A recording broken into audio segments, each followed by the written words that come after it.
Well, hello everyone, and welcome to another episode of the T&T Podcast. As always, it's your boy Tyler Layfield, and today got good friend of the show, Jackson Caudill, back in the mix. What's going on, Jackson?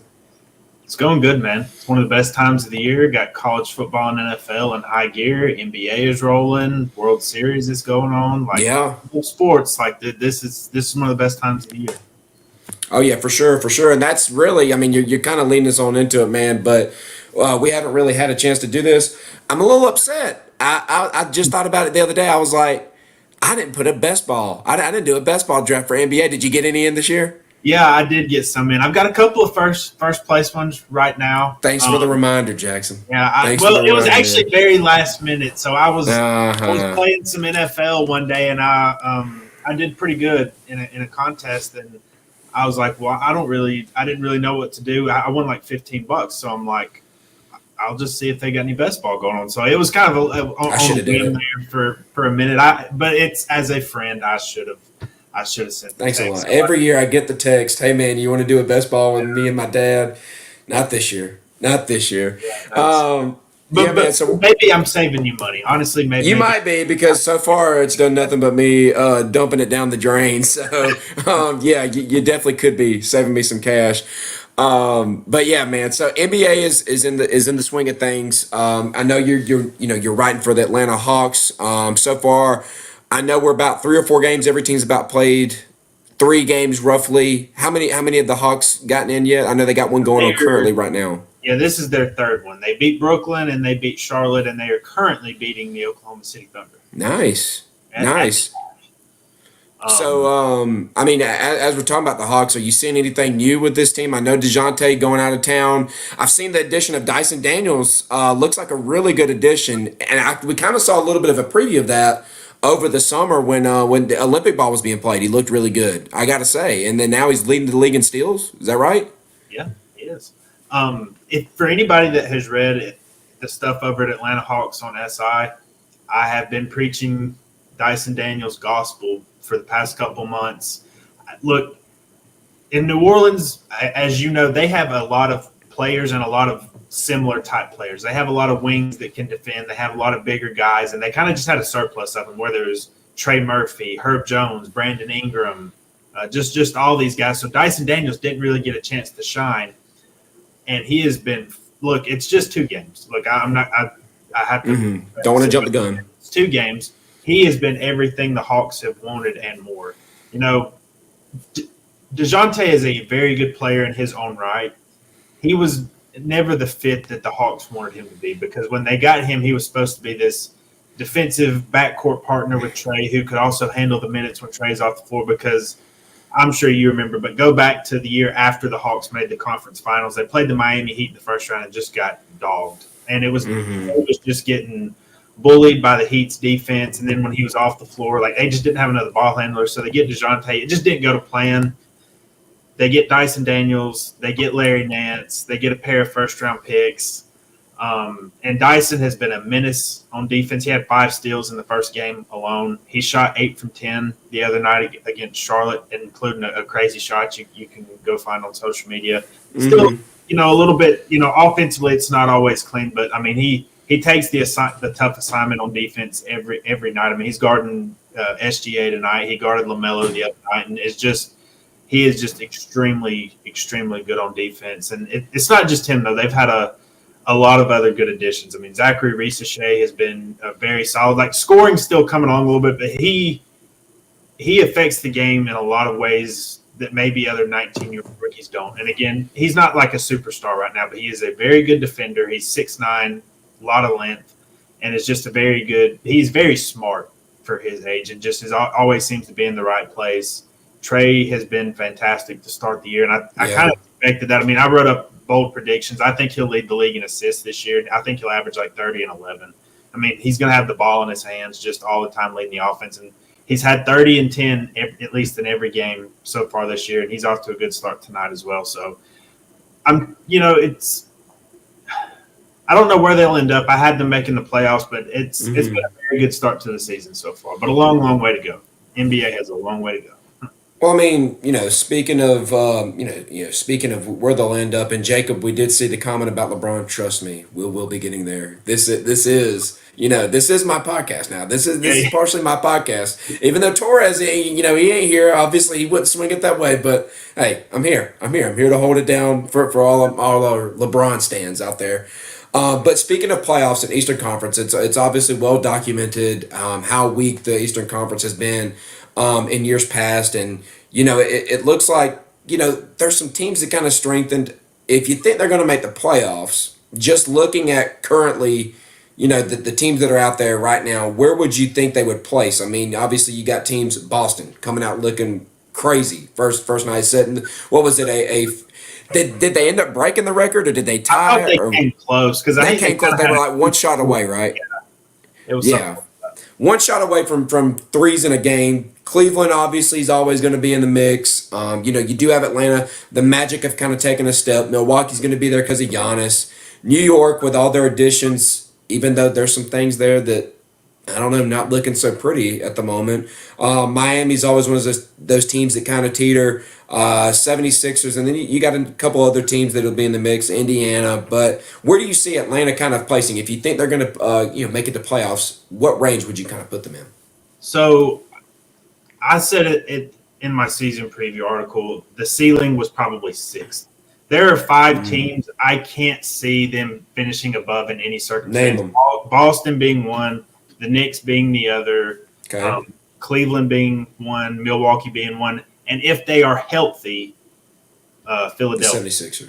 Okay. Yeah. That's But right. I thought you were- Embiid and Paul George have not even played so far this year, so like they're Yeah. kind of up in there. Like they could be a really good team and somehow be the seventh seed because they missed so many games. And the Bucks are kind of in that range too. I don't know. It's hard to kind of trust them at the moment, I feel like, as well. Yeah, they are. I mean, they were trailing against Brooklyn last I saw, and they lost to Chicago the other night. And I don't think Chicago is very good. No. Like to me, it was of the group of Orlando, Miami, Indiana. Like to me, the Hawks are going to have to outperform two of them or have two of them fall back. And again, very early in the season, but you've kind of seen that. Like Miami has not looked good to start the year. Indiana's 1-2. Orlando obviously looks pretty good, but they also lost the game last night. So I think 6 is probably as high as it's going to go. Like, again, I know Milwaukee is shaky, but I just have a trust in Giannis to figure some things out.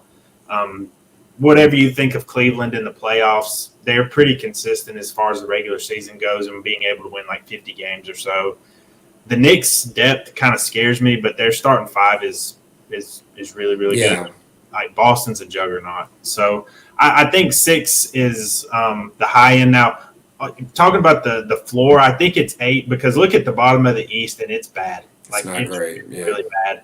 Brooklyn, Washington, Detroit, Chicago, Toronto, I think are all bad teams. Like Atlanta to me is clearly a step above them, and then they're kind of clearly a step back from the very top tier of these. So they're kind of in a weird own tier of their own. Like I think they're a good team. I just don't think they're elite, but they're also way, way better than the bottom of the East. Yeah. Speaking of the Knicks, right now, just to go ahead and look at this trade, because when it happened, I was very much somebody, I commented right away in our group chat. I was like, I disagree with this trade from a Knicks standpoint. But obviously, we know, it's been time since this has happened. But New York decided to do a trade with Minnesota where they traded Julius Randle and Dante DiVincenzo, along with, I think, Bates Diop. I think he was in the deal for Karl Anthony Towns. Too, I think. It's like, was it a second rounder or? It was a first rounder. It was a first round. Maybe Okay. like the top 5 or And top a future first round pick via the Pistons. So, yeah.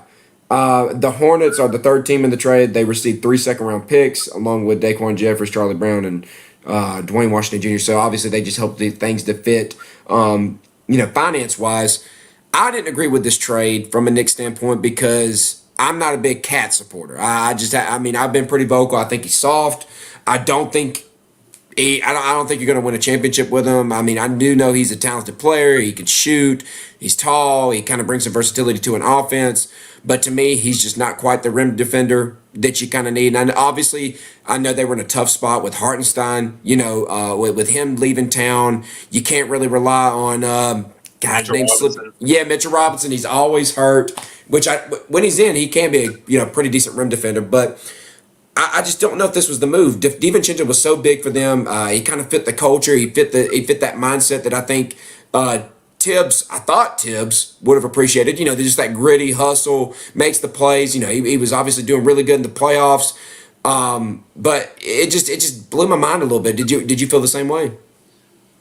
A little. Like I understood it. Like there's a lot of layers to this trade. Number one, Julius Randle has a player option for next year that he was certainly going to decline, and I didn't think the Knicks were going to pay him. I don't even know if Minnesota's going to pay him because I think Minnesota's main motivation for moving Cat was money. They are a team that does not spend a lot, and they are going to be big into the tax going into the future. With you have Anthony Edwards, Supermax in. Gobert just got an extension. Naz Reid and Jaden McDaniel signed a $148 million extension last offseason. So with all their assets gone due to the Gobert trade, you had to recoup some of that in some way. And this was kind of the move you had to make. You get a pick along with DiVincenzo, and I think DiVincenzo is going to be in the running for. I like him here. Like he's a really good bench player. Yes, but on the court, at least so far, Minnesota's main identity last year was having 2 7-footers, and yet I agree with you in some parts about Cat. He's not a great defender, but their size just overwhelmed Denver in that playoff series last year. You don't get that with Randle, and Randle's also more of I have the ball in my hands. Julius Randle is good. He's not my kind of player. Mm-hmm. I don't love his game all the time, but I also admit he's pretty good. But also, New York had to have a center, and this was probably the best you were going to do. I mean, I know they had talked about getting Clint Capella, but there was no way to make that money go. The thing with the Knicks, I think they're going to be incredible offensively, honestly, but also they're more vulnerable defensively because Brunson and Towns are bad defenders. And you kind of look, Boston can kill anybody, but they were going after Brunson and Towns. And talk to me about having all these wings with Bridges and Anunoby and even Josh Hart. And then Bridges now, everybody's trashing him for the shot. It does look like he's done messed up that shot, man. It really does. Yeah, it's wonky. I will say that. I have. And he was a good shooter. He's a career 40% shooter from three. Why are you messing with your shot? Looks like Michael Kidd-Gilchrist, kind of the way that funky that little hitch in the jump shot, just weird. It was almost Lonzo Ball when he first came in the league. He had kind of a goofy shot, but he kind of reformed his and he become a good point shooter, and all that. But it's. When you have two glaring weaknesses like that, I think this is probably going to be the worst defense that Tom Thibodeau's ever had. You know him; he loves defense. He's all about some defense. The biggest thing is also they are very thin. Their bench is they are like. Who they got right now? Isn't Deuce McBride coming off the bench? Chu was even hurt. Mitchell Robinson's hurt, so you have Jericho as your backup center. It's not great, and Payne has to get minutes. I'm not a fan of that. It's they're not a deep team. They have to get to the playoffs fully healthy now. And if they get there, fine, because Tibbs is going to play them 42 minutes in the playoffs. Yeah. But it was a trade. I think in a vacuum, I kind of prefer it for the Knicks just because I think Towns is better than Randle. But I could see it not going well for either side, to be perfectly honest. It probably won't. That's where I'm leaning as well. So let's swing it over to the Western side of things, and you got to bring it up, Jacob. You threw it in there, LeBron, and what better time to talk about LeBron than coming off of 3-0 at the moment. I think it was in a span of 4 minutes last night. He scored 16 points, something like that. He just went on a tear. Did not watch it live, but this morning, while my wife was getting ready, I'm down there. She's like, "Hey, I'm about to be ready." I was like, "Hey, I was down here watching the highlights of the last 2 games. I just haven't been able to stay up and watch them." But man, they're killing it right now. They're killing it, and it's funny because I look at the scoreboard and they're down by 15, 20 points, and then next thing you know, end of the game, they're right there in the thick of things, and they're pulling out these games right now. I don't know quite what to attribute that to. Maybe it is a little bit of a new sheriff in town and Redick. Maybe it's to making AD the full-on center point of this offense, because that's really what it's looking like now. He is scoring at a very efficient level. It looks like he's gotten a lot better from 3. It looks like that's something that he's definitely worked on in the offseason. And right now everybody else is just kind of contributing where they can, and everybody's just playing in their own role. LeBron's coming in when he needs to do it. Austin Reeves has been killing it. Don't connect, coming in from the draft has been an immediate contributor. Like it has been a really solid just team overall gameplay from the Lakers at this moment. Right now, I mean, yeah, we're only 3 games in, but they're leading the Western Conference, which is, hey, it's better than I could have expected, man. So, I mean, what are you seeing with the Lakers? Have you been able to catch any of their stuff? Oh yeah, I've watched pretty much every yeah. game. I try to get as much as I can, with League Pass and everything. So I'm definitely tuned in. You didn't even mention who's been the best player. Like, LeBron's great, blah blah blah. LeBron's always great. AD, that's what I'm saying. Like, I mean, that night opening night killing against Bulls, he's got like 36 and 18. He's had 30 points He's in every killing game he's had. When he is healthy, he is an MVP caliber player. It's people just thought he wasn't there. People thought he wasn't in that level. They thought they called him street clothes, man. They called him street clothes. Yeah, well, I wasn't. He's taking it serious. He's healthy. I'm a big Anthony Davis fan when he's healthy. I also just, it's very good right now. The Lakers bench scares me when they come in. Mm-hmm. Like, I'm a fan of Don't Connect. He can be. He's been good off the bench. But if he is not scoring, there are going to be nights when he's not scoring, and you're going to want to get him off the floor because. He's scoring at different levels. I mean, he's not just exclusively a 3-point shooter. I mean, he's been really good cutting off the ball. Getting open for dunks and everything like that. Max Christie hasn't been doing too bad so far either. And they haven't really had Jared Vanderbilt, back yet, or Christian Wood, even though you're not really saying much with that one. But yeah, I mean, he got a point. Gabe Vincent, just okay. Hasn't quite been what they thought. Like we talked, front court's awful. You talk about Davis, centers. Centers are hard to find right now, man. Yeah, I mean, that's the only thing. And I'm not trying to rain on the parade. They've looked awesome. Just season long outlook. I do worry about their depth a lot. It's just Jackson Hayes is good for a little bit, and you've been through that before. Like they're gonna have to make a move. They're gonna have to make a move for somebody. It have to be a big move. Like just no the usable centers. And I don't know who that's going to be. I mean, I know they picked up this Christian Coloco guy over the offseason.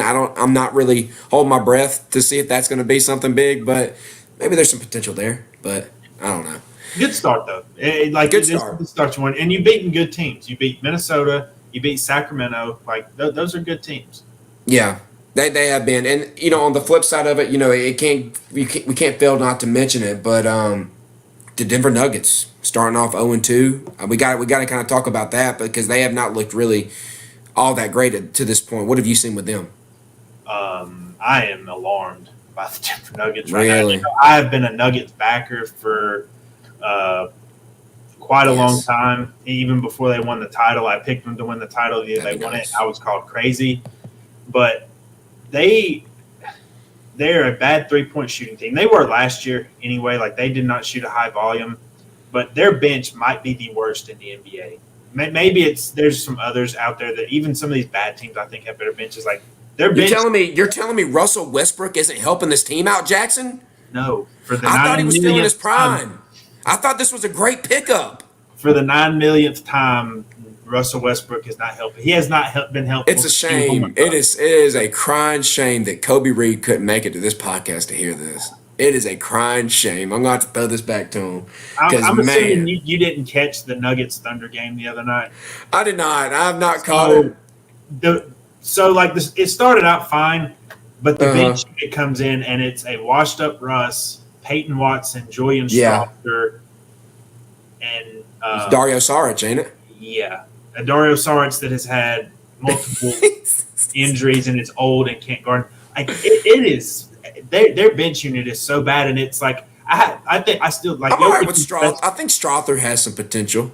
He's all right, but it's like the other night when I looked, like they lost to the Clippers yesterday, a bad Clippers team, and they're getting no production from the bench. But you're also pairing that with. You saw Jamal Murray in the playoffs. He was bad. He was terrible in the Olympics, and you're not getting anything from him or Michael Porter Jr. He'll turn it on at some point, though. Murray's like that. I think they'll be fine and make the playoffs. I'm not saying like Denver's going to miss the playoffs or something because I have way too much respect for Jokic. I think he's one of the 15 greatest players of all time. Honestly. Yeah, he had 41 the other night. Yeah. He's having to carry. Triple-double the first night. Their lack of shooting right now and their bench like they're another team, and I think it'll be discussed leading up to the deadline. They're out of picks and everything. They have one move to make, and it's trading Michael Porter Jr. for multiple players if they can find it. I think that's going to be discussed at some point in the future because this is not going to work for them. Yeah. And I think some of it falls on ownership. I won't go on down a tirade about all that, but like Bruce Brown and KCP were two very pivotal parts to them winning the championship a couple years ago, and you've let both of them go for absolutely nothing. And the simple fact is you didn't want to get into the second apron and pay a big tax bill. Like a lot of people are dodging that, though. I mean, except for the Celtics. Celtics not. They shouldn't. But my thing is, if you want to win championships, yes. You have one of the greatest players of all time in his prime, and you're not trying to max it out. Like that's a problem to me. Yeah, you're not wrong. If you're a team that's middling, yeah, I get not paying the tax. Like if I'm. Yeah, I agree with that. Kobe Buffkin's got to get back healthy. I don't know what it's going to be. And Bogdanovich is missing another game tonight. So, and they're hanging with the Thunder. So, still hanging in. So that's a good thing. But yeah, any last things on the Nuggets before move on from here? Nope. Nope. They're in a bad spot right now. Yeah. Any other teams you kind of want to? I mean, the West is the West. I mean, we don't have to sit here and talk all night. We know the West is stacked. I mean, you got the Lakers, you got the Thunder. Golden State's always going to be in the mix. They got Steph. Memphis is going to be solid. Phoenix is going to be good. Minnesota, the Pelicans, Mavericks, Clippers, Spurs are going to be in the mix. Then you also got some good young teams like the Rockets. Sacramento's always kind of plays their hand, and then we just talked about it, but Denver. It is stupid stacked, man. It is a very stacked conference. Anything you see, is there any surprise teams you could see really deciding to make a run at the top tier of this conference? Not really. To me, surprised. Maybe the Spurs can make that jump. But see, I just think the West is too tough. Like I think the Spurs are going to be better than what they've been the past years. Like I think Wemby's going to take a leap into being a top 10 player in the league. They just don't have enough around him right now. Like I like the addition of Chris Paul just because they really needed a point guard, and he's a veteran, and he's just going to contribute. He's just going to be there to be a leader and contribute. I mean, like just the other night, 3 points, 9 assists. I mean, he's not there to stack up stats. He's there to try to help the team out. I feel like.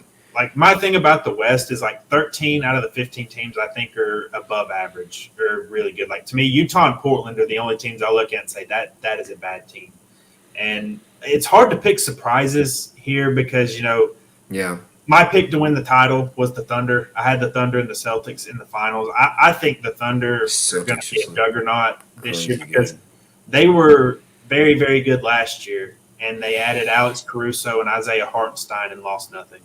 It's hard to, like 65-plus games. I think they're going to be that good.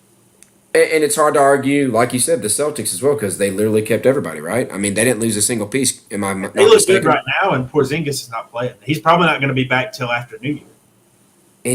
I'm trying to look, and maybe you know this better than me, but I know for a time Boston had Lonnie Walker on like an Exhibit 10 deal. Did they end up keeping him or no? No, they let him go. That's crazy that they were even in that position. That's crazy that they were even in that position to say, no, we're good, Lonnie There's Walker. There's a lot of talented guys. I mean, Markelle Fultz is still out there. Still out there, man. While he is not, he didn't live up to the number one pick. He is a good player. He would be a good backup point guard for somebody. Atlanta. I mean, you would want him in Atlanta? Yeah, buy out Cody Zeller and put him in Atlanta. Wow. In case you didn't know, Cody Zeller is on the team, but he's not near the team. He's staying away because they're trying to do a contract buyout. But anyway. Well, that'd be cool if they could do that. I mean, maybe Lonnie Walker could be a piece that maybe Denver could look at. But I don't know if they're willing to do that or not. I don't know. I don't know what Denver's thinking. It fits that description. So, I don't know. That's crazy. Any last thoughts here on NBA? Anything else you want to discuss here before we move on? No, it's still just really early to get any real hot takes off yet. I mean, I didn't have, like I said, I didn't have a surprise in the West. I guess if I had a bold prediction, I had Memphis being a top 5 team coming back, getting all their guys back healthy. We've seen them. They're a little bit like Cleveland to me. Like Memphis has come up short in the playoffs like Cleveland has with Donovan Mitchell. But when they're all healthy for the regular season, they're a good bet to win 50 games. Like we've seen it multiple times before. So like I thought they would I'm not the biggest Zach Edey fan, but I think I was wondering how has he looked so far with that team. Well, he fouled out in 15 minutes in the first game. Oof. The second game was a little better, but that's kind of crazy though. This rookie class was kind of crapped on, all summer and into the season, and there hasn't been a standout performances yet. But like Reese Shay's looked fairly solid. Reed Shepard's looked pretty good. Eve Missy, Reed's looked good. The center from Baylor that got took by the Pelicans, he's going to have to play a lot because it's him and Daniel Tice at center for them right now. Wow. So. Yeah, it's kind of we're still in the feeling out process right now, and you've got some across the board. So we'll check back with me in like a month. Jacob Walden says Brandon Miller for most improved player. You agree? I think he'll be right there.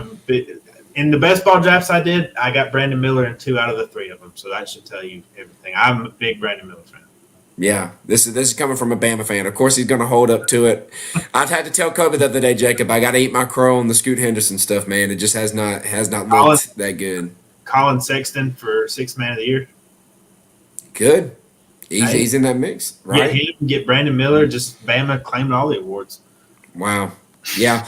So, hey, in a good spot there. All right, let's swing it over to NFL. NFL, man. I mean, coming off today, I know you're a big Falcon guy. Played the Buccaneers today, pulled out that win. What are you seeing from a Falcons fan standpoint? I mean, they've had some ups, they've had some downs. Do you think they're going to find an even ground where they're going to where they're consistent, or are we going to continue to experience this variance from them? I feel like I'm back in the Matt Ryan era. Offense is really good. This defense is terrible.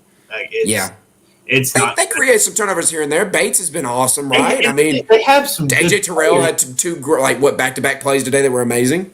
Yeah, the secondary is fine. They have the best safety duo in the league to me. Justin Simmons and he was out today, right? Awesome. Yeah, he's been banged up, but still, when they're healthy, it's good. AJ Terrell is good. I think he's a little overrated good today at times, but the front seven is just they can't get any pressure. And was Judon even worth trading for? At this point, no. He's invisible. He's out there getting cardio every day. Yeah, it's been ugly. Grady Jarrett's coming off an ACL injury, so it's he's been fine. But no young guys have stepped up. Zach Harrison is invisible. Arnold Ebiketie is invisible. Your linebackers are fine, but they're not difference makers like Nate Landman, Caden Ellis. Troy Anderson's good, but Troy Anderson's hurt all the time. Could have had Nakobe Dean. Winning the division now just because New Orleans is 2-6. Carolina is one of the worst teams awful. I've ever seen. Yeah. Tampa is now 4-4, and the Falcons have the tiebreaker over them. They beat them twice. Tampa's got to play Kansas City next week too. So the division looks like it's in good shape right now. Mm-hmm. I don't think this is a team that can win multiple playoff games at all. Yeah. And the offense is good. The offense is good. There's a lot of good pieces there, man. Yeah, I mean, Kyle Pitts has finally looked good. What was that today? It wasn't just him. It was every tight end. I'm sitting there watching Cade Otton in this game. It's Cade Otton and Kyle Pitts. I'm just like, what is going on? And of course, my father-in-law. We're all in a we were celebrating my wife's grandmother's 95th birthday. Happy birthday, grandmama. Celebrating 95. It was a blast. We were all sitting there watching it, and they're like, we got to that point where Kyle Pitts had that long touchdown, and, he started holding it with his left hand, and the dude came and swiped it. It looked to me like he knocked it out, before he crossed the plane, but they did not show the pylon cam. And so my father-in-law sitting there saying, well, it's that, you already said it's that tight end day. They're going to be backing it up. He said the fix is in. So I wonder if that was really it, because all around the league today, it was tight end, tight end, tight end, tight end, tight end. Coincidence? I don't know.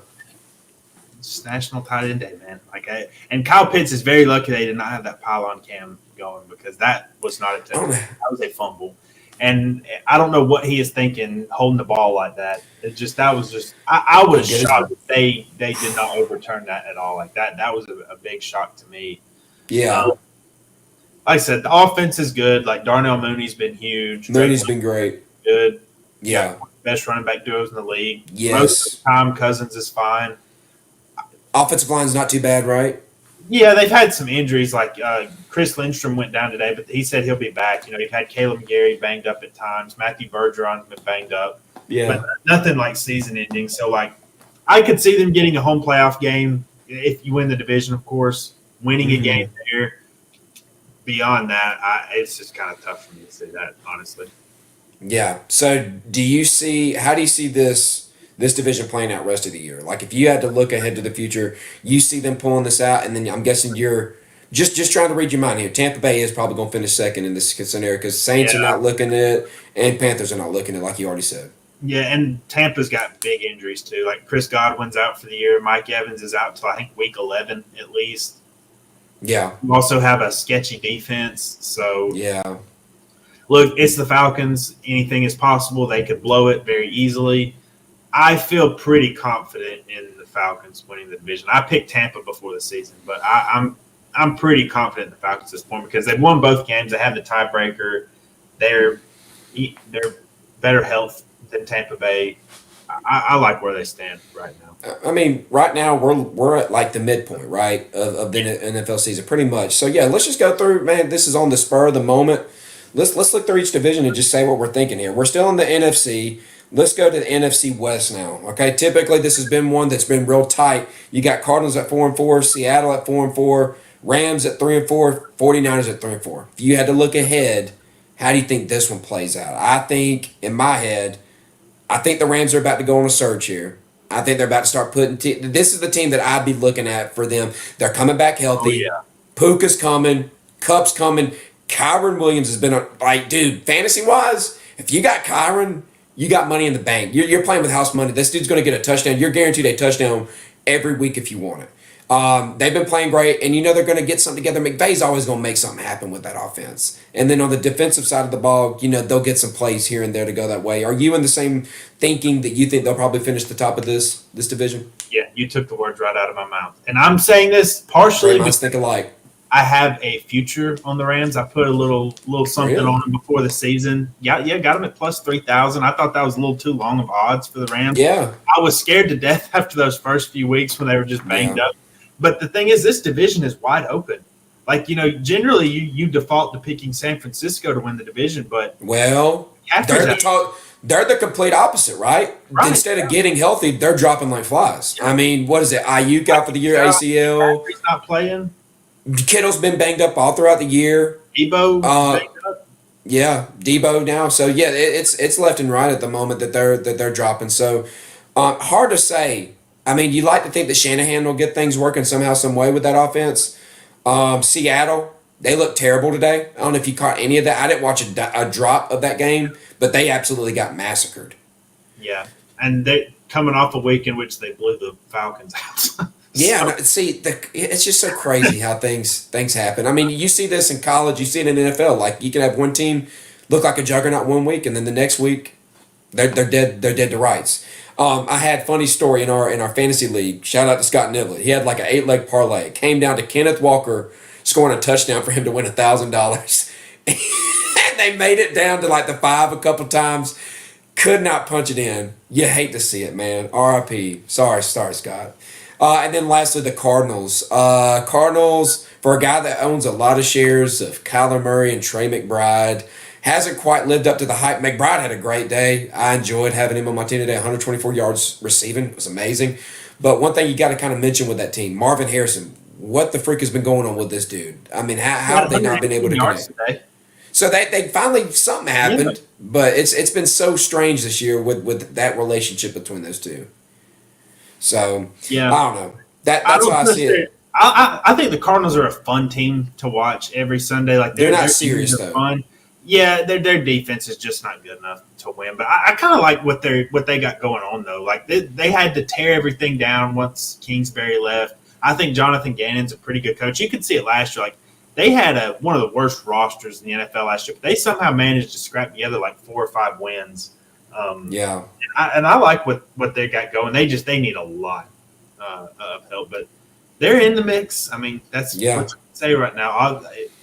I'm going to lean with you though. I think they have the best quarterback in the NFC, and I trust their offense. And like beating the Vikings is nothing to frown on. Like Vikings been really good this year, and they got them on Thursday night. Puka's back, Cooper Kupp's back, Kyron is really good. They got some young dudes on defense I love, man. Like Byron Young, Kobe Turner. Oh, yeah. Jared Verse. They've got some issues in the secondary. You know, your guy Darian Kendrick, you know, he tore his ACL. Yeah. So they've had some Sucks. injuries here and there, but I give me the Rams right now, and I also did that partially knowing that I have a future on them and I need them to get in the playoffs. I agree with you, man. I agree with it. Switch it over to NFC North. Can anybody catch up to the Lions level? I mean, after looking at today, they absolutely just beat the tar out of the Titans. And I mean, not to say that that's something that you can really hang your hat on. The Titans suck, but I mean, still, they have been just amazing up to this point. I know they lost Aiden Hutchinson, but so far so good on that stretch of things. Green Bay looks like a little bit of a low point now. Jordan Love looks to be out again with another leg injury. Then you got Minnesota. You mentioned them, but they have been great, man. You know, there was a time, I don't know if you remember this, but when Sam Darnold led the USC Trojans back against the Penn State Nittany Lions in the Rose Bowl years and years ago, I became such a Sam Darnold truther. I believed in this dude so much, and it just really hadn't added up until this fateful moment. Like, it actually looks like this dude can maybe do something in this league. So I might be, I don't know, maybe I was right. Maybe I was right on this guy. And then Chicago today. Did you catch the Chicago-Washington game? I did. Good The Hawks game was God. just starting, but I was keeping tune with that. Unbelievable. Oh my God! What a game! What a game! And Winner gets the Rookie of the Year, and jeez, what This was is an the ending! best division in the NFL, though. Like It's been so fun. It's tough. Chicago's about to. They really needed to win that game today because their schedule's about to get really tough. Yeah, I know the Chiefs are undefeated. I think Detroit's the best team in the NFL right now. I would take them over anybody right now, even without Hutchinson. Their offense is just really good, and Jamison Williams is suspended, so he's been pretty solid for them this year. But Jahmyr Gibbs, I mean, he had like 130 yards on only 11 carries today. Laporta's awesome. Amon-Ra's awesome. I would vote for Jared Goff as MVP right now if I had a vote. wow. I think he's been awesome. Like I think it's pretty clear. Like I know Mahomes is a betting favorite. But, He's been heating up. I will say that much. He has been heating up. He started off a little shaky though. I don't fully trust their defense just yet against good teams. Like they've been impressive at times, but like the Titans are really, really bad, and they're probably going to get worse in the next week or so because they're going to trade. They got some pieces to trade. But Minnesota's good, and I remember the Darnold game, knowing who I pulled for. You got some of that Trojan. I'll do you one up because that game I was all bought in. I picked him to win the national title next year. I'm not going to discuss anything that happened afterwards and how embarrassing that was. But yeah, I'm glad to see him get it going. But the Vikings defense has shocked me this year. Like their defense is awesome. great. Brian Flores is a great defensive coordinator. No freaking kidding. Yeah, like they don't have like a ton of elite talent on defense either. Like that, Just making it work with what he's got. That's a good coach. You have the best receiver in the NFL. Aaron Jones still has something left in the tank. Like Vikings. You got contributors. I mean, Naylor's been contributing. Addison's been contributing. I think they're about to get Hawkinson back. Yeah. So I mean, it's on the up and up. I think they can do something, man. But I agree with you. Lions, I think, finish this thing out. Packers are obviously in the mix. It's a great division. It really is. It is a great division to watch. I picked Green Bay at the beginning of the year, but if Love's out for any extended period of time, they're not catching Detroit. And they're saying that the groin injury is not looking good. So yeah, and they got Detroit next week. So Malik Willis versus the Lions. Good luck. Yeah, cue the Liam Neeson from Taken. Good luck. Yeah. So swinging to the NFC East. Gotta talk about it, man. Washington Commanders at the top. And for somebody that has drafted Jaden Daniels almost everywhere. Oh, my God. Oh, I love him so much, man. This guy has been my savior today. He's been great for me all year. I got him in a keeper league like 9th or 10th round. And good gracious, this dude is looking like the real deal. I've loved everything I've seen from this dude. I think I'm a Commander fan this year. You know me, I don't really have any loyalties to any teams in the NFL. I normally, kind of like I am with the NBA, I don't really have a team, and I know that some people might frown upon that. I don't know. I can't get into it like that. College, it just means more to me. There's the tradition behind it and everything like that. I get behind that. But when you get to NFL and all this, which I know college is starting to get kind of more professional. I mean, obviously it's not an amateur sport anymore if they're getting paid, but I just hold my ties to these players, and I feel like Jaden Daniels is going to be that next guy that I hitch my wagon to. Like I'm all about this dude right now, and that team is really playing well. Dan Quinn's been doing an amazing job as their head coach over there, and for a team that really doesn't have great pieces on defense, like I mean they have a couple pieces here and there, but even like they've lost some people. I think Jonathan Allen's out for the year for them. They have been making things work, and they have been in these games, and they're beating teams that before the season you would not have picked them to win. I love them so far.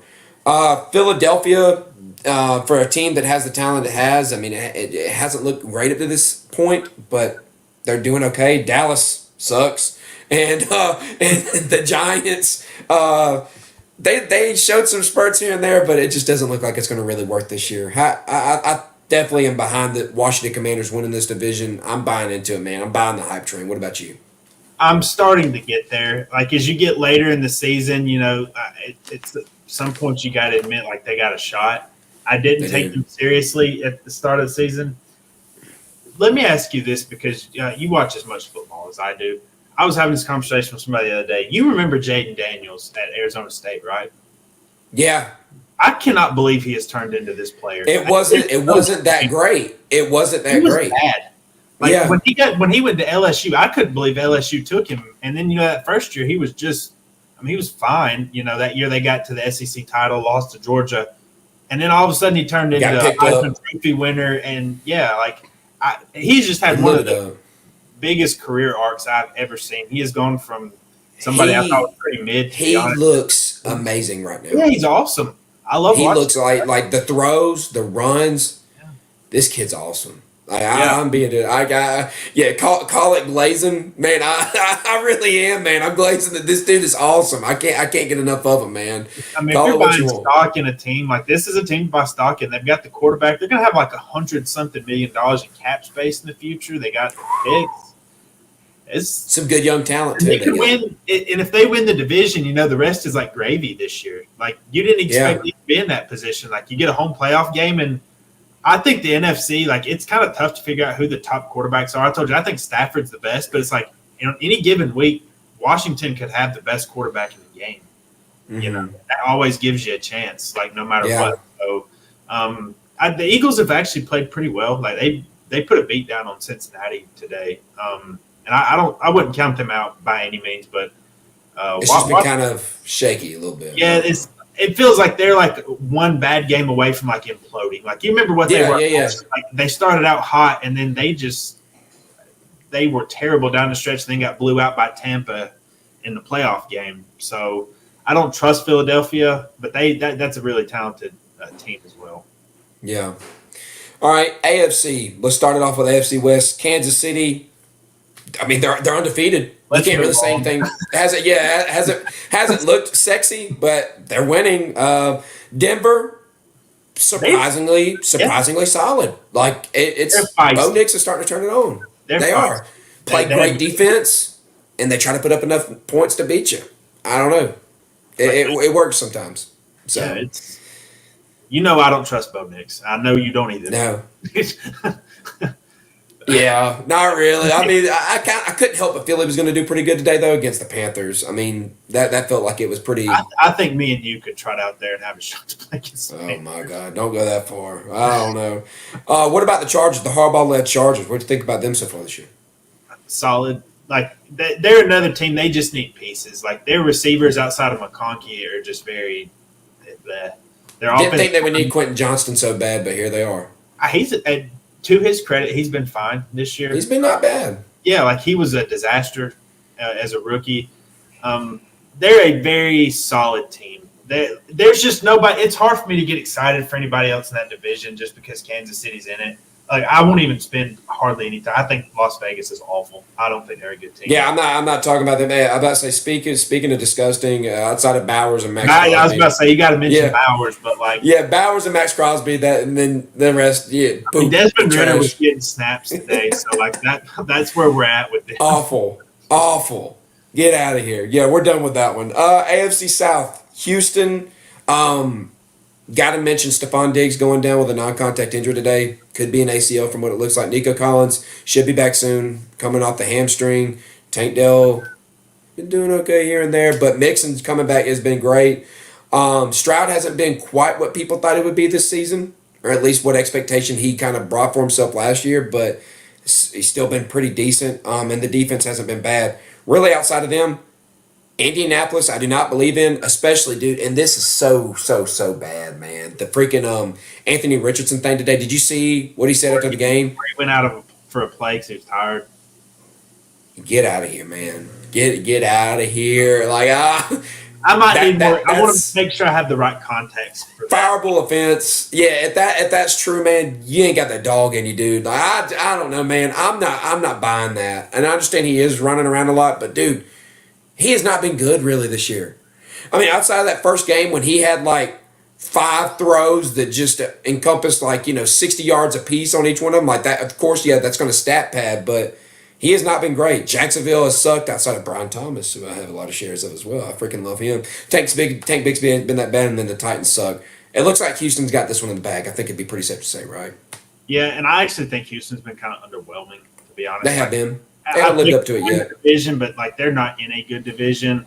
They have plenty of talent. We'll see what happens with the Diggs injury, and like I said, Nico Collins is banged up. Stroud's just got to elevate. Well, like that. The good news for them is they got Xavier Hutchinson, right? Ain't that it? Or yeah, I mean he's decent. He can maybe step in. They also got a couple other guys that might. I think Robert Woods is on that team, so there's some guys that can maybe step in and fill in a little bit. Obviously not to the level Diggs was, but it's not a bad option to go towards. Yeah. But there is some positive progression coming Houston's way. I mean they can't help but get better from what they are right now. I think. Yeah, I would agree with that. Like they're going to win the division. I'm 99% sure. Yeah. All right, AFC North. Pittsburgh's leading it at the moment. They've been kind of just getting by for the most part. I mean, hasn't looked amazing. Hasn't looked. Man. Yeah, I mean, yeah, it really is. I mean, they just. This is how they do. They win. They do. Win. Yeah, they win games. I love Mike Tomlin. I mean, they made the switch to Russell Wilson. They looked good last week. We'll see how they look. This week, Baltimore's been killing it. I'm surprised they had 3 losses, but here they are. They lost a game to Cleveland today. They should not have lost. Is what it is. I don't know. That was kind of strange. Bengals, they always start the year off kind of sucky. I mean, they do this every year. They start off kind of sucky, but then they get better. We'll see if they can do enough to get right. And then Cleveland, they're done. Like it'll be kind of fun with Jameis in. He's funny, but I like Jameis. They're just in too deep a hole. Like you can't start 1-6 and expect to be anything. There's no comeback there. Baltimore might have the best offense in the NFL. Their defense is bad. Like they're like a better version of. They got some okay pieces. Roquan, Hamilton. The last year when they had the number 1 defense in the league, they get torched week in and week out. But it's like Lamar and Derrick Henry score 40 plus. Like, I mean, Tampa put 30 something on them in that Monday night game, but it's like they couldn't stop Lamar and Derrick Henry. And like, I don't know if Lamar's going to win another MVP, but man, he's playing like it. Like he's playing great. He's been really awesome. I think he can do it. Every time I doubt Pittsburgh, they win games. It's gross to watch most of the time, but they have probably the best defense in the NFL. I'll say that. TJ Watt's probably right up there for defensive player of the year. He's awesome. I have a lot of respect for him. It's just not the most aesthetically pleasing football team to watch all the time. I didn't really get moving from Justin Fields when he got him to 4-2. Like, I mean, I don't know, like. Well, he's dealing with an injury now anyway, so that was going to happen regardless. I feel like I think he tweaked his hamstring. And I'll give Russ credit; he played well in that first game. I mean, they were playing the Jets, but credit where it's due. I think Baltimore will end up winning the division. Yeah, probably. If I had to bet it, I think they do it. Yeah, but you can't. Like you said, you can't count Pittsburgh out. Pittsburgh just always. I don't know. They just get it done. Lastly, AFC East, and I did not realize it was this ugly, but you got Buffalo at 6-2. Everybody else is 2-6 or 2-5. Miami 2-5. They just got back to it though, and they still lost today. So I don't know. Kobe, wish you were here, man. Wish you could hear the Tua stuff. The most intriguing thing about the AFC is going to be the wild card races because 3 of the 4 divisions are wrapped up. Like Kansas City, Houston, and Buffalo were certainly going to win those divisions. Yeah. Baltimore, I picked them to, but like they've at least got to fight with Pittsburgh for that. And who knows, maybe the Bengals get hot down the stretch. But yeah, this was And I have to say, I have to raise my hand and say I'm an idiot because I picked Miami to win this division. I did not. Buffalo just lost so much in the offseason. They did. It looked like Miami looked like the logical person to pick or the team I to should have pick. stuck with one of my rules is when in doubt, just pick the best quarterback. I should have just went with Josh Allen. He's by far, and I mean by far, the best quarterback in that division. So yeah. It's hard to speak on the Jets losing to the Patriots today. Stink. Without Drake May went out with a concussion. They still like that. That's awful, man. That is awful. Traded for Devontae and then no results. They're a joke. Yeah, it's pretty bad, man. It's pretty bad. So that's where we're at in the NFL. Let's do some college football catch up, man. College football catch up. Yes, this is the good stuff. We can hang on this for a little bit if you want. Since the last time Torres and I made picks, it was, let's see, what week was it we made picks? It wasn't last week, but it was the week before, I believe. Yes. Yeah, we made picks with, I think it was that week. Yeah. With the Red River rivalry, Penn State, all that. Yeah.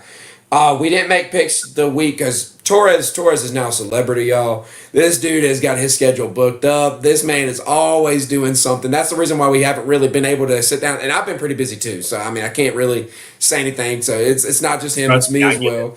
So, it just, hey, life be lifing sometimes. You know, you got a lot of stuff you got going on. But this, you know, we didn't get to make picks before for week 8. And week 8, obviously, you know what ended up happening. I mean, you know, we had Tennessee, Alabama, and I'm just telling you right now, you already know where I was going. I told you how I felt before the year went. I was taking Tennessee. I don't care what the circumstances were. I was taking Tennessee. And I would have been right on that. All right. And then the one loss that I gave Georgia before the year, do you remember what it was? Texas. It wasn't Texas. It was Alabama. It was Alabama. That's the one team that I said I felt pretty good about Texas. And now going into that game, I didn't really feel great about it because this season has just been such a toss-up. Not to make this a whole Georgia rant, but you know how it's been for Georgia fans. You've seen enough of it on Twitter probably. You've seen enough of it from people around you. You live in Georgia. But it's just been a bit of a, I don't know, like it's some up and down. We can't really get going. I mean, even in that Texas game, the offense really wasn't going, but that was the best defensive performance we've seen up to that point. But yeah, week 8 with those two things happening, how did you see that Texas game going? Did you see it going that way before it happened? No. Now, I'll say this. I actually did pick Georgia to win that game. I think Texas is good. I just thought the way people were talking about them was just a little. They got way up. Yes, way out of pocket. Look, I'm more of about how you play rather than who you play generally, but I do want to see you beat good teams. And like before that, Michigan stinks. But they're not that great, yeah. Like Michigan and Oklahoma are almost the same thing. Like they can't score. Defense is pretty solid, but like they can't play high-level teams. So I'm not even like I think Texas is good, but just the way people were talking about them, I think was a little much.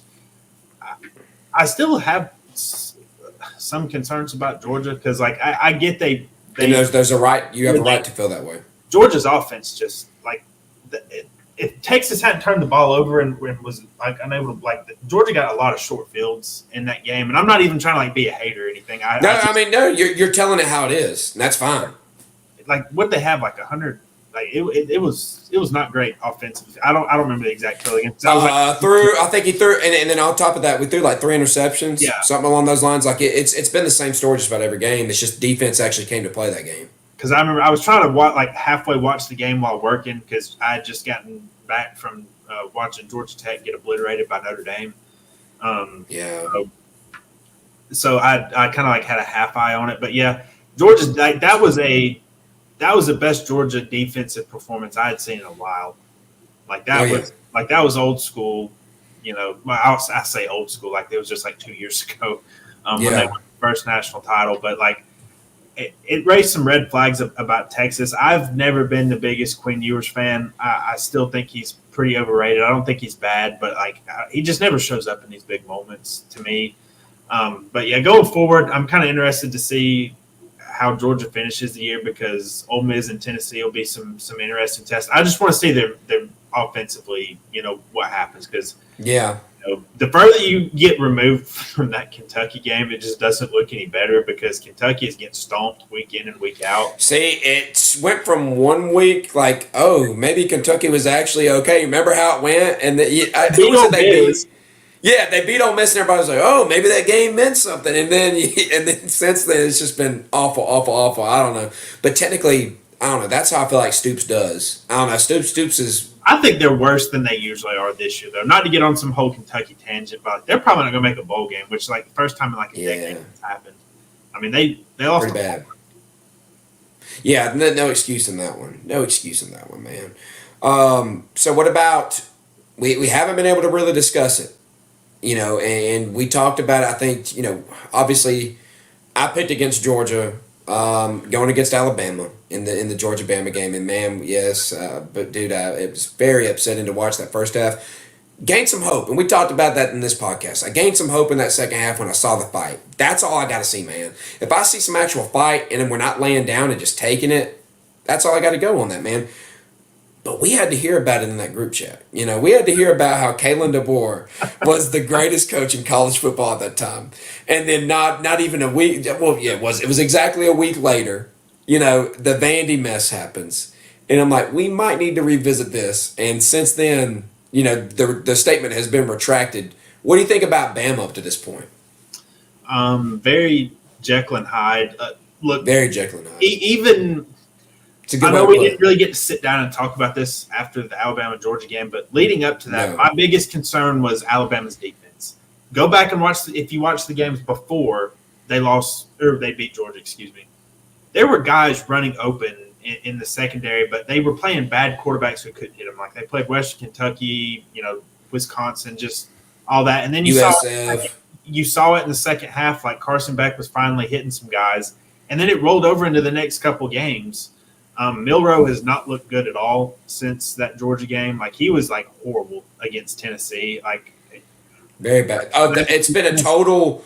They have flipped on the quarterback. They have flipped on the coach. Like that is where Bama fans are at this moment. And I wish Jacob Wallen was here to chime in, but that's how I've seen it flip. I'm being dead serious. Like it has been a total turn of tables. When you lose to Vanderbilt and who was their other loss to? Tennessee. They lost to Tennessee, and then they nearly lost to South Carolina. Yeah, and then they stomped Missouri. I'll give them credit for that. You know how I feel about Missouri. I've been saying it since August. Missouri, yeah, it wasn't going to be as good this year. And then with Brady Cook, the way that was, it wasn't happening, man. It wasn't happening. Go back to last year. I said this last year. Like they played nobody last year. Like they hung tight with Georgia. Well, congratulations. But hold on now. Okay, Missouri. All right, I'll take up for them a little. I'll give you that much, but honestly, if Missouri has the same players that they had on that team last year, I think that outcome this past Saturday is different. Or in some of these other games, they lost a bunch of pieces defensively, man. That makes a big part. And I'm talking about good DBs, pretty good linebackers, some defensive linemen they lost in that draft. They lost some good talent, quality talent. They did have some, but they got such a reputation for beating nobody and then facing Ohio State's third-string quarterback in the Cotton Bowl and then getting a lot of credit for that. I don't know why people gave them you got to get – I don't know. I wish they would have been able to prove that theory to you, that they would have been able to face somebody, because I really do think they would have beat somebody last year. I'm being dead serious. I really think they could have beat somebody last year. I like that team they had. They lost a lot of good – the defense just ain't what it was, man.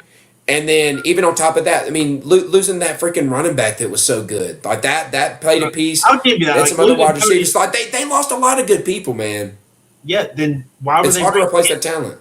Why were they because it was riding the hype train, man. But me and you even said it before the season, they're not going to be at that level. They weren't going to be at that level. That's how it was. But I don't think it was necessarily hype just because of who they beat last year. Because like you said, they didn't beat anybody. But I do think that they were playing at a good level last year. But that's besides the point. All right, coming up, though, not this week because they're on a bye, but Bama, coming off of a bye, is going to be playing LSU at Death Valley. Just a little preview. I just want to just pick your brain here. LSU coming off the loss to Texas A&M this last weekend, okay? How do you see this one going? Because right now, of course, there's not a line on it at the moment. This looks like it's going to be it's either going to be a 3:30 or like a 6. It's either going to be between 3:30 and 4:30, or between 6 and 8. It's in that flex I thing. would be willing to bet it will be 7:30. It's going to be freaking. Yeah. Yeah, it's going to be a late game. They're going to be calling Baton Rouge. The band's going to be playing neck. Like Odell Beckham Jr. is going to be on the sideline throwing money. Like it's going to be crazy in Death Valley. And I can't help but think I'm not even going to play with you. And I think this is how it's going to be. I know that they're technically the underdog based off of rankings at the moment. They're 16. Bama's 14. They're going to be they're going to be the favorite in this game. I think by at least 2.5. That's how I see this going. Do you see this team beating Alabama? Because I'm not gonna lie, just looking ahead, I see it happening, man. Let me ask you this. So, especially after LSU lost last night, this is a playoff elimination game, right? Like loser leaves Yeah. town. Like Yeah. the game is done. Losers automatically, like after this game, dude. Woo! Nobody's gonna get fired. Nobody's getting fired. No. But boy, oh boy, will social media be living it up Especially about somebody without getting that. fired. Yeah, especially. Yes. But- yes. Right now, like, watching LSU last night, I've been very impressed. LSU's actually turned their defense around a pretty good bit. Like, They had no choice. I said that before the season. They had no choice but to turn it around. Well, they look kind of bad to start the year. And I don't even mean to, this may sound bad, but they've kind of gotten better since Harold Perkins got hurt. And ain't that crazy? Yeah, and I think some of it shows, like, Harold Perkins is a phenomenal athlete. He has not been the same player since he was a freshman. Like, I don't know, he just never felt like they've been able to find where he fit. Like, they've been able to really fix everything since then. Mm-hmm. I'm a big Garrett Nussmeier fan. I think he's one of the better quarterbacks in the country. I know he has to throw the ball a lot because LSU literally cannot run the ball. They don't even like hide that they can't run the ball because you watched that game, I'm sure last night. Like LSU threw the ball 50 times. Yeah, Nussmeier looked good too. Yeah, and he looked good in the first half. The second half was a little sketch. Yeah, I'm just interested. Can LSU get guys open against Bama's secondary? Because Bama's secondary. If Georgia can do it with the wide receivers we have, LSU's got.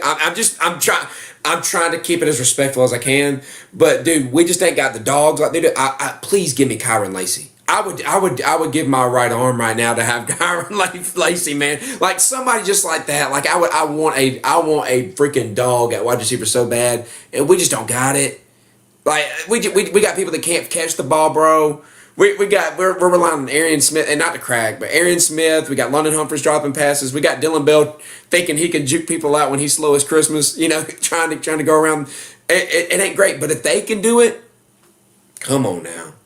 Yeah, primetime Baton Rouge, it's happening. Like to me, it's going to come down to which defense steps up and which Jalen Milroe we get. Like, are we going to get Georgia Jalen Milroe, or are we going to get Tennessee Jalen Milroe? Because if Tennessee Jalen Milroe shows up, I like LSU to win that game. I'm taking LSU. I think it's going to be like that. While LSU's defense is improved, I'm also not going to sit here and blow smoke at you and say they're elite or anything. Like they have some holes. That's not like Marcel Reed. I won't say that either. Yeah, like Marcel Reed came in that game for Texas A&M last night and gave them fits, and he barely threw the ball.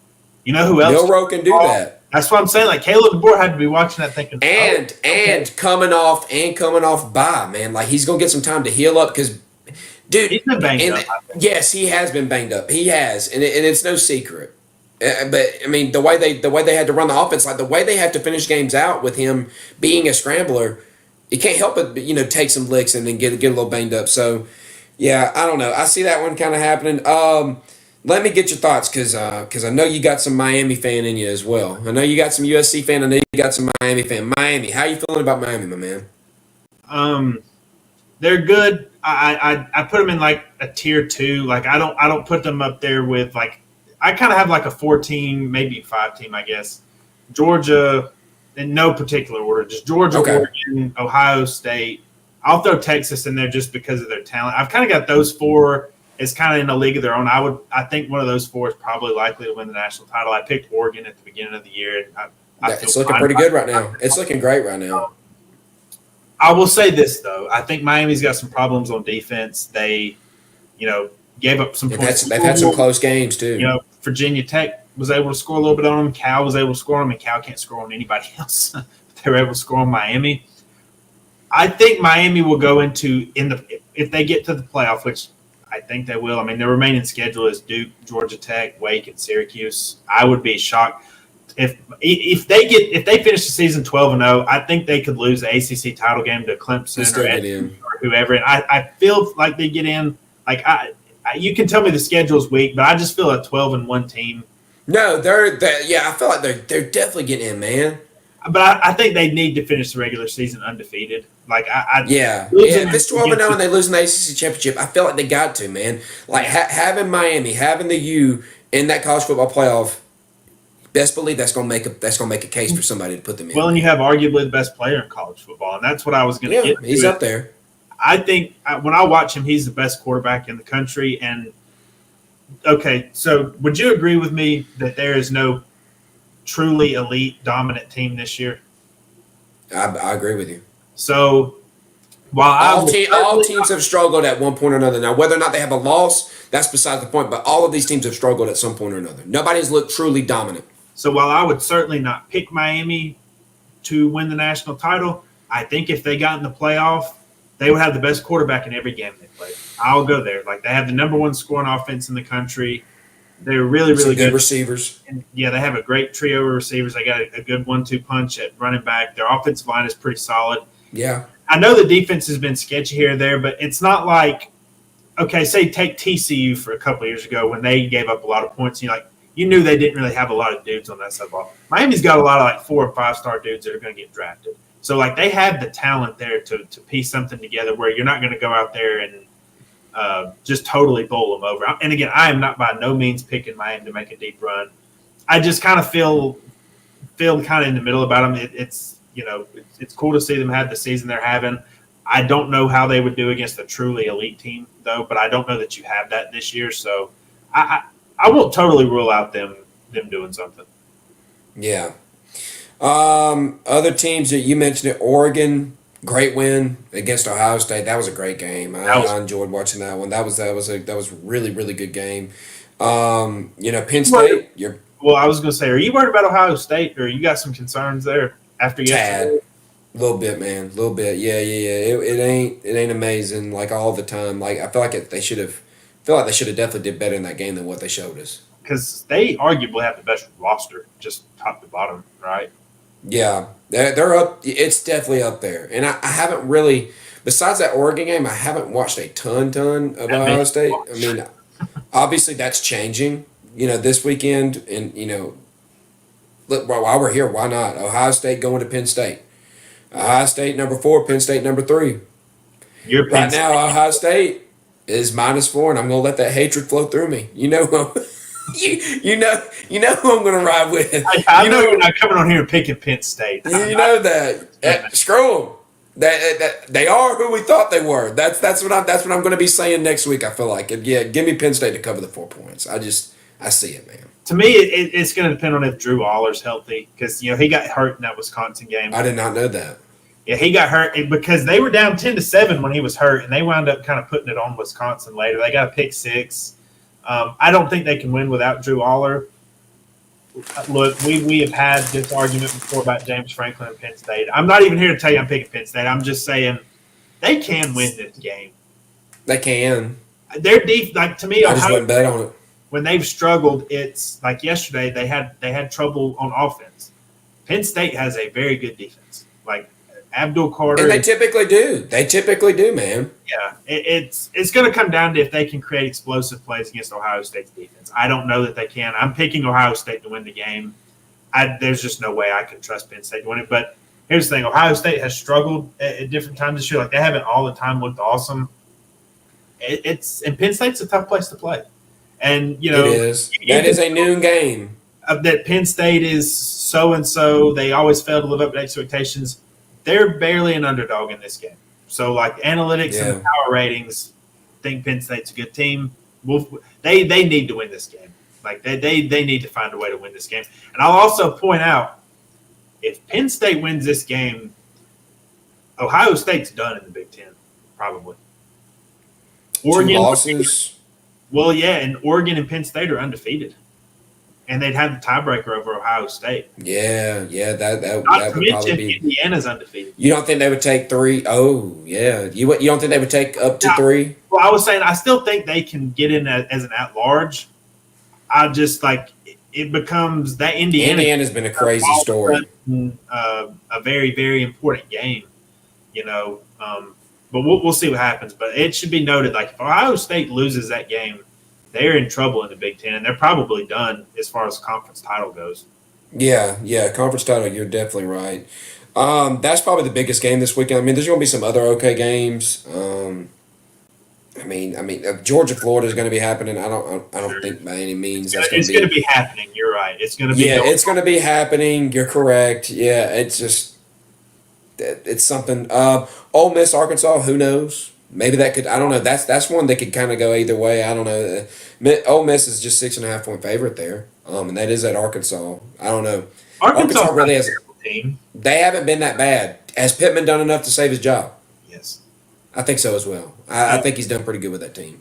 Well, it's when was it? Like a month ago, I texted our group chat. I said, put Arkansas in the Big 12, they'd probably win, I think. Yeah. Look at who they're losing to and who they play each and every week. Yeah. That's they're a good team. They have a hellacious schedule. They do. You also got A&M in South Carolina. A&M just a 3.5 point favorite there, and that is at South Carolina. We'll see that's a 7:30 game too. What's your opinion on A&M? Because I don't know what to think about them. I think they're good, but they're doing better than I thought they would. They are. I did not. I think Eggman, right? I can't remember who. I can't remember how many losses I had them at, but I think I had them with more by now. What was your question? You said something about Wegman. Yeah, you can't go back to Wegman at this point, right? I don't know. Marcel Reed just kind of opened your offense up a little bit more. Yeah. I think I had them losing to Missouri, but obviously that didn't happen. I'll say this. It would be really fun if we had 10-1 Wow. A&M versus 10-1 Texas at the end of the season. Because right now, technically, A&M's in front. They would be in the SEC championship. Yeah, I think have a decent shot at getting there because look at their schedule up till Texas. Yeah, it's not bad. Right now, if you look at it, it would be Georgia and A&M in the SEC championship game if things ended that now. That's pretty crazy. A&M is definitely overachieving. And who's happy about A&M doing well? Who was that? Notre Dame. Yeah, because it's helping keep them alive. They did good winning their Navy game this last week. I didn't think it was going to be that big of a blowout. I thought Navy would keep it close-ish. I didn't. You didn't think so? I like Navy. It's just a different level of athlete and talent on the field. You're correct. Any other teams or any other, highlights you want to bring up? And I know we got it in a couple weeks. Georgia, Tennessee. How are you feeling about that? It's in Athens, correct? It is. I just don't trust Tennessee's offense right now. Not that I trust Georgia's, but and that's the one thing that you probably in the past could say that you do trust. Because Tennessee's defense is very good. It's a legit. It's not bad unit. I would favor Georgia in that one. I almost would say comfortably. I don't know. They beat Bama as well, but I don't know. I think Bama's good on some days, but there's also days if Milrow's not on that Bama is not very good. I wish Kobe was here to talk about this right here. I know. Colorado might win the Big 12, dude.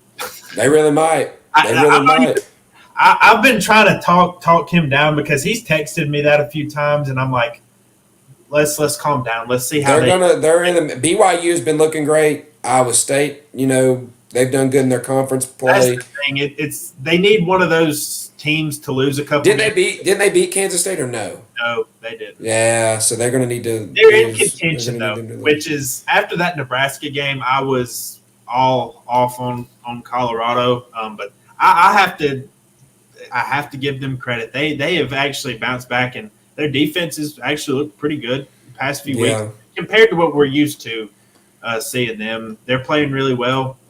I think the Big 12 has been pretty fun overall, but that conference race is kind of starting to take shape. All they got left is Texas Tech, Utah, Kansas, and Oklahoma State. Those are all those are winnable.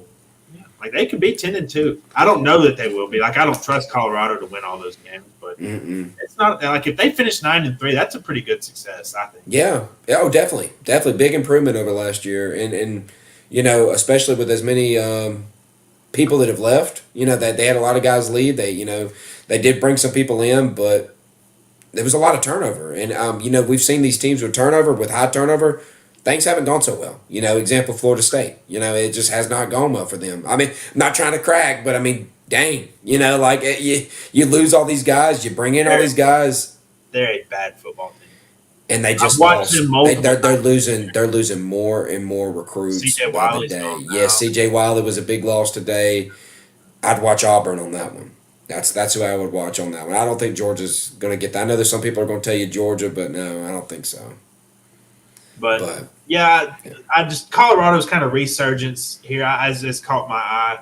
I actually think the top of the ACC is there. Like I know a lot of people are just penciling in Miami, Clemson, but SMU and Pitt are both undefeated in that conference. I keep forgetting that SMU is in the ACC, but yeah, go look at SMU's schedule. Actually, SMU and Pitt play each other this weekend, and then they finish with like Boston College, Virginia, and some like SMU. There's a chance we get a 3-way tie at the top of the ACC, and I have zero clue as to who comes out.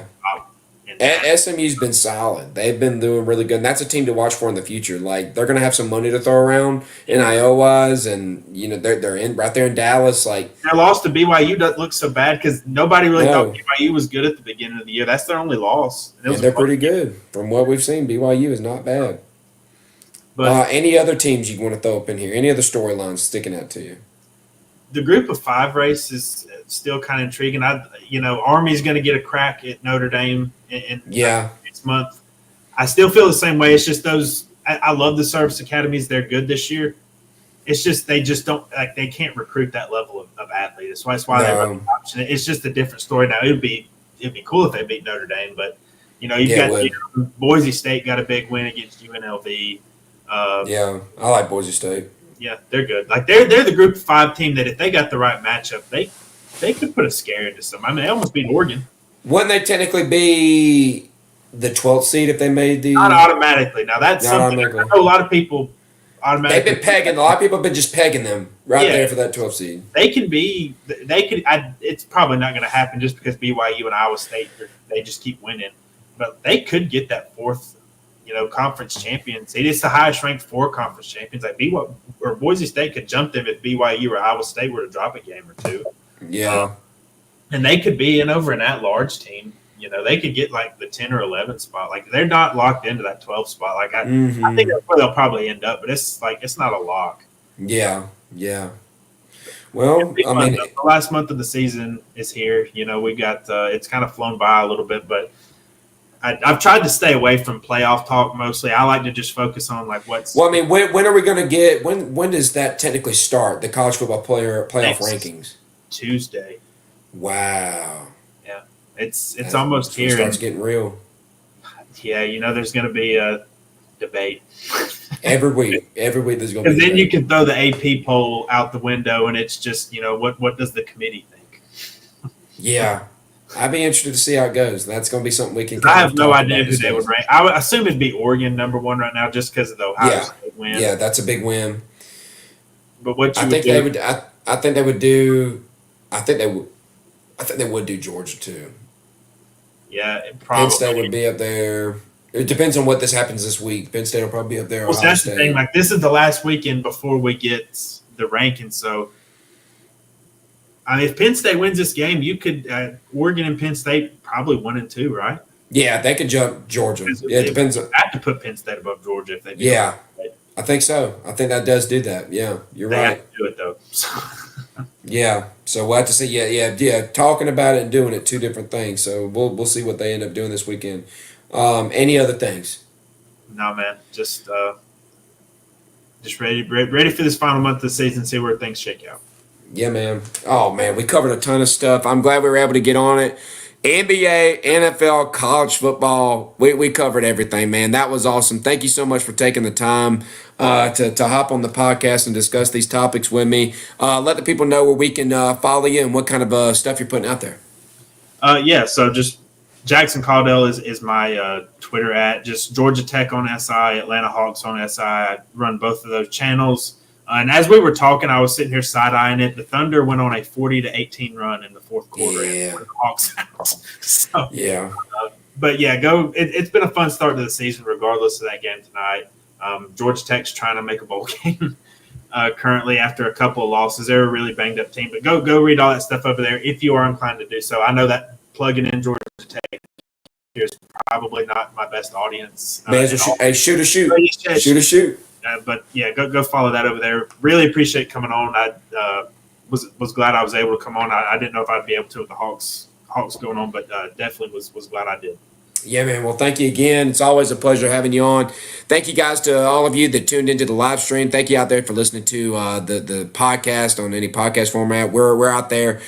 Apple, Spotify, anywhere you can access podcasts, we're there. Don't forget to follow us on our socials, subscribe to us, follow us, retweet, share, that kind of stuff. We do appreciate all of the support that you guys give us. So thank you again for coming and watching and listening in. And as always, we'll see you next time.